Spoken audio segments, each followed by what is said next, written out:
This week, the vegetable of the week is peppers. We're going to look at a couple different kinds of sweet and spicy peppers, and we're going to use them to make some polenta. Okay, for making polenta, this is what we need. This is fine ground cornmeal. We have some butter, some Parmesan cheese, and then 1 egg that we're going to fry to top our polenta with. The ratio when you're cooking polenta is 1 cup of cornmeal or grits for 4 cups of liquid. So on the stove right now, I have some water heating up because we want to start with hot water. And then right here I have 1 full cup of cornmeal. Alright, so right here I have my 1 cup of polenta. I'm going to put it in the pan. I haven't turned on the pan yet. I'm going to do that now. And just very briefly, as the pan heats up, I'm just going to kind of toss those grits around in the pan. You really don't want to let this go on too long because you could burn the grits, but giving them a nice little toast is really tasty. But we only want to do this for maybe 30 seconds. Right here, I have some water that's just below a boil, and I have a 4-cup measuring cup.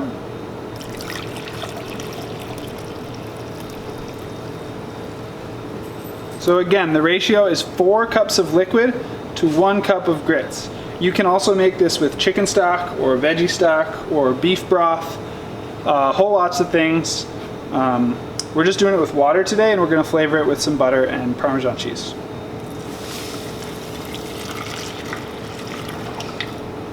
I spilled a little bit, but that's okay. And then I'm just going to give it a quick stir, and we're going to want to have a whisk handy too.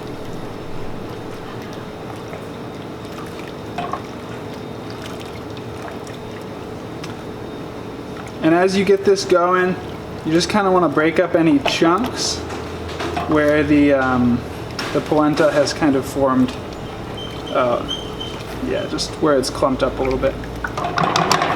So I'll just give this a quick whisk.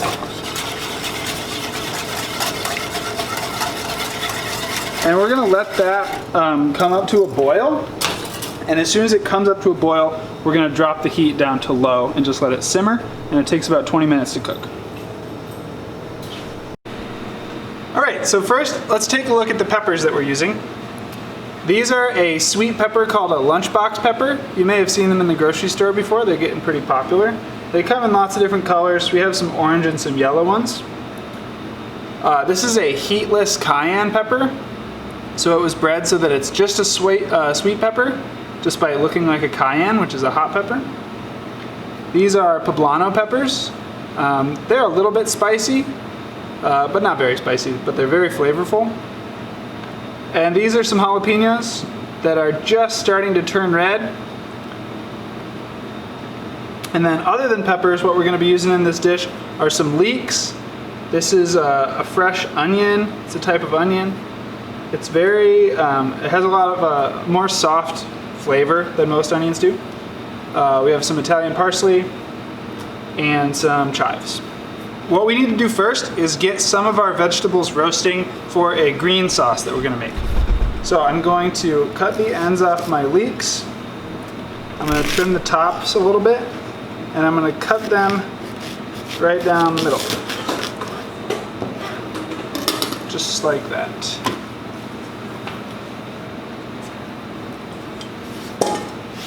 Got our compost bowl. I'm going to do the same thing with the next one. Trim the tops a little bit. And these tops are really good for making stocks or for seasoning other dishes with, but I just want the slightly thicker parts of the leek so that they don't get too burnt in the oven. And then I'm going to get my peppers. I'm just going to put these right on. If you have any, this one has a little soft spot, I'm going to cut that off. Again, these are poblano peppers, and these are jalapeno peppers. We're just going to roast these whole. Not going to put any olive oil on them or anything. We are going to put a little bit of olive oil on our leeks though.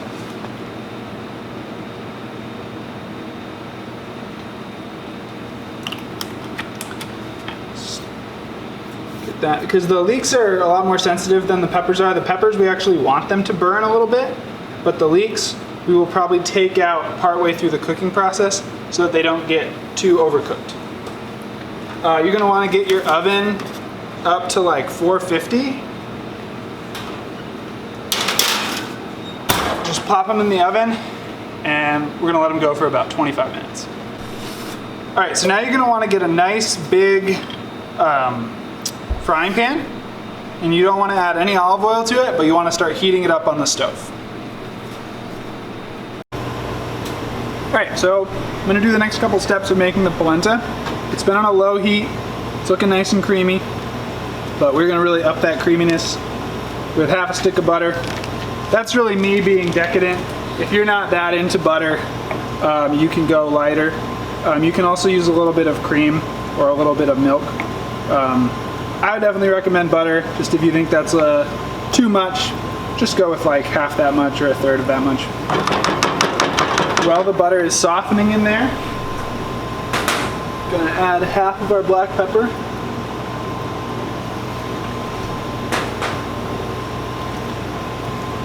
That's gonna be a really, really nice taste with all of that butter. And at this point, we also want to add some salt. Pretty generous serving of salt. You got to remember all that water that was in the polenta. Salt a little lighter if you're using salted butter. Cool. So now, while that's still working, let's take a look at our pan here that we've let heat up. We're going to put one pepper down, and we're going to see when that starts to pick up some of that heat. You can hear it sizzle a little bit. Again, this is a dry pan, so there's no olive oil. I can start to hear that pepper sizzle, so I'm going to go ahead and put in all my sweet peppers.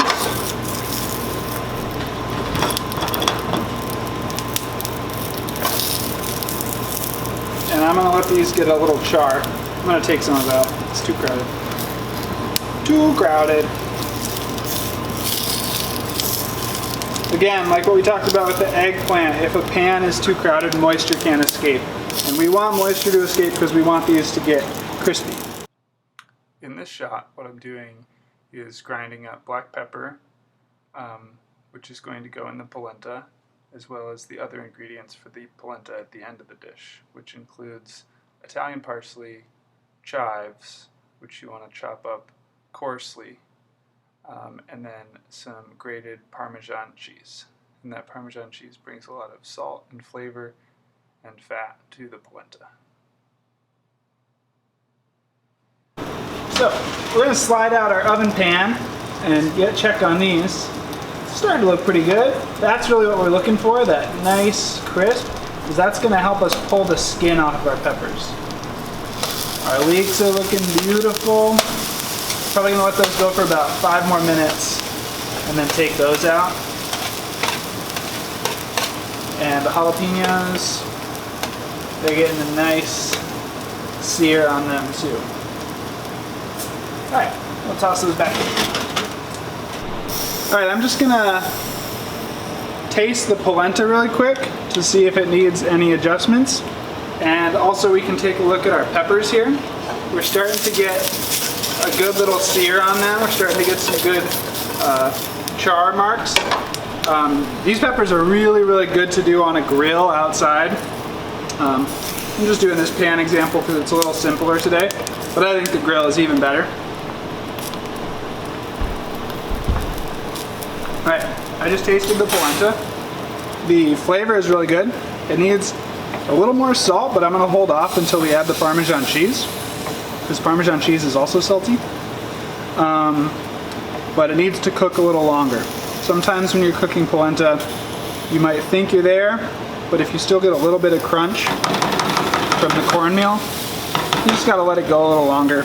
And you might need to add a little bit more moisture. Just go with taste. Keep tasting it, and you'll get to the right place.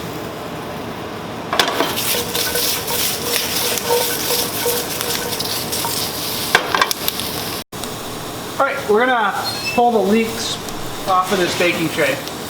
Again, we don't want them to get overcooked. Oh, they look just right. Just gonna let them hang out over there. Check on these peppers. They are looking really close. We'll just give them another minute or two.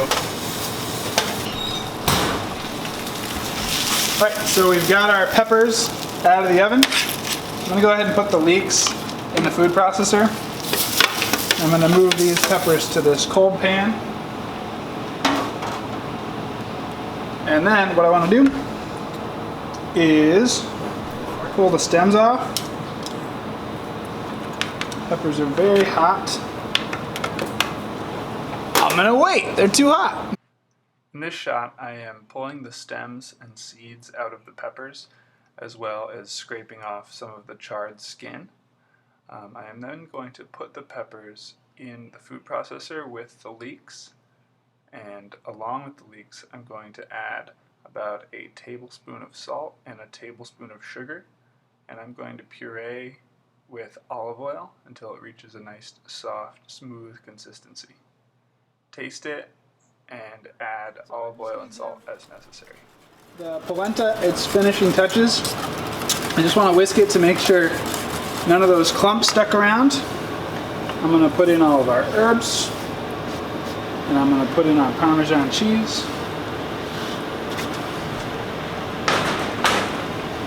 I'm going to stir it up.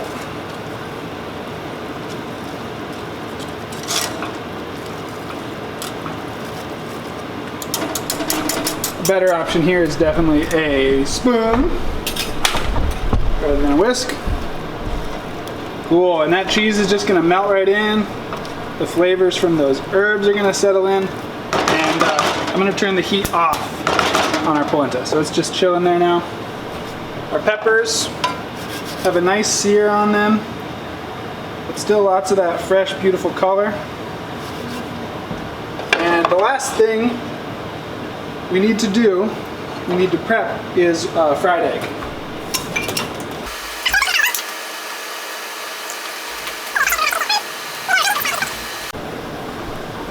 All right, so we have everything prepped.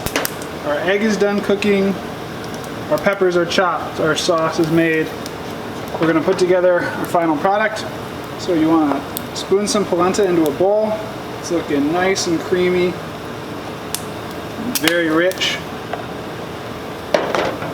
Then you want to get a nice serving of this roast pepper sauce.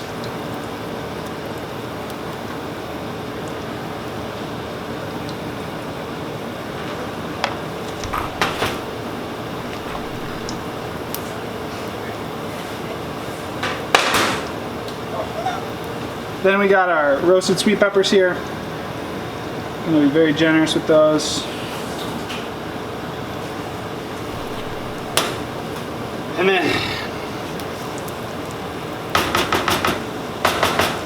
then our fried egg. And there we have it. That is some polenta from the farm.